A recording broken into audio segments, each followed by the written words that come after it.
the NFL draft, we are 3 days away, and all of the questions center around the quarterbacks. Is this the year the Patriots draft one? They haven't taken one in round one since 1993. But Cam Newton is currently scheduled to be their starter. They may look to add some help there. Meanwhile, 2 teams have already moved into the top 10 this year. Could we see more moving in? Atlanta, Detroit, Carolina, all possibly trading down as teams consider coming up for quarterbacks. And of course, all eyes are on San Francisco. The 49ers are picking 3rd. Kyle Shanahan has never drafted a quarterback in the first round as a head coach. The assumption is they'll be taking Jimmy G's replacement. The question is who? This is how the top 10 of the NFL draft looks right now. It is, of course, subject to change. We'll get into all of that, but it does feel as though 4, 7, and 8 are likely spots for teams to move out. Meanwhile, Dianna, the draft really does start at number 3. What do we know about where the 49ers are as far as making their decision? Yeah, it certainly starts in San Francisco. And we know Kyle Shanahan he's really the star of this offense. He's not looking for a star quarterback. He's looking for a quarterback that works in his system, which is why this is such a hard decision for San Francisco as they continue to mull over, go over the information, watch the tape to make the call at quarterback.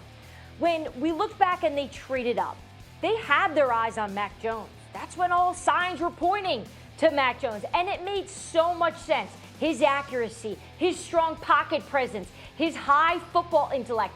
It almost screamed Kyle Shanahan and what he likes. But of course, we've seen more quarterbacks work out, we've seen more pro days, and they've done more homework on other guys. So now here the 49ers are on Monday, just a few days away after making a gigantic trade, perhaps one of the biggest trades that San Francisco has made in a draft in decades, and they are still making a decision here, Greeny. It's remarkable when you think about it. Let me bring the crew in on this conversation here if I can, because I want to get Mel. Chrissy, if we can, let's get Mel in here. There we go. Mel Kiper. So you hear it. They're still making up their minds. What is your sense of this? If you are sitting there, you're watching all this play out. You've mocked Mac into that spot because that just seems to be the conventional wisdom. But what is your sense of where we stand right now at number 3?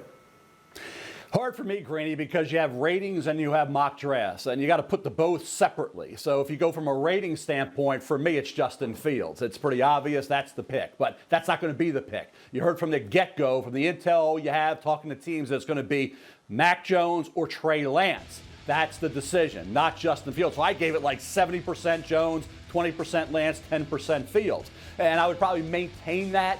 I think when you go from 12 to 3, you better know who you want. If it's 2 guys and you have to figure it out, like Dianna said, fine, great, I agree with that, no problem. So I'm kind of all over the place here, Greeny, because I would take Justin Fields. It would be easy for me, but you knew from the get-go it was going to be Jones probably, with Lance a possibility. Domonique, what is your sense of this? We're 3 days away, and Diana's telling us they haven't made up their minds yet. What do you take away from that big picture? Yeah, I mean, I think Dianna is being a responsible reporter in this condition, but I think I'm starting to have to accept what everyone is saying as much as I don't want to, accept that Mac Jones is going to end up at San Francisco. But Dianna said something interesting at the top, that they're looking for the quarterback that fits their system, and I could understand that as a rationale. And honestly, even though I don't agree with it, and I've seen Kyle Shanahan's system change depending on the quarterback, like I kind of respect the idea of them thumbing their nose at all of our analysis and saying, we know who we got. We'll find out if they're right or wrong at some point, but you have to trust your own analysis and not go on necessarily public opinion. While I am leaning towards public opinion, and I see the threat of Justin Fields in that offense as being much scarier than the threat of Mac Jones or even Trey Lance. I see that as much more intimidating than Mac Jones, but Kyle Shanahan's a slightly better football coach than I am. Well, slightly. yeah.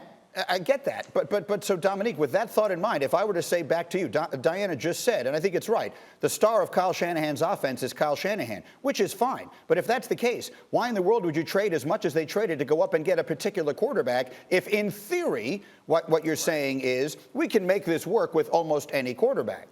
Yeah, I mean, I think he's proven that they can make it work to some degree with almost any quarterback. They did it last year and the year before because Jimmy Garoppolo can't seem to stay healthy, and they've had success with guys like Nick Mullins. So I can understand Kyle Shanahan thinking that, but then why, to your point, why trade up to this point? You want to trade up right now? You're looking for someone who can break NFL defenses, not just operate your offense, but when your offense is broken down, he can make something happen. That hasn't been Jimmy Garoppolo, and we haven't seen any evidence that Mac Jones can do that either. Mac Jones has been in an offense that operated as it was supposed to because they're better than everybody. We've seen Justin Fields and we've seen Trey Lance, and you could even argue that we've seen Zach Wilson all kind of transcend what their offensive scheme puts out there. What do you think of all this, Tim Hasselbeck? Well, I think that's the only reason I think that it may end up being Mac Jones is because of the reporting. You know, from what I have watched, that's not what I see. I'm just being honest, and it sounds like, you know, there are other people, Mel, saying that, you know, he thinks Justin Fields is the second best quarterback. That's it. That is the only reason why I think that it ends up being Mac Jones. And I think this idea that they traded from 12 to 3, you know, targeting Mac Jones, it's been hard for me to wrap my brain around that this entire time. Because I'm looking up there and thinking, really, are other people thinking of Mac Jones in that spot?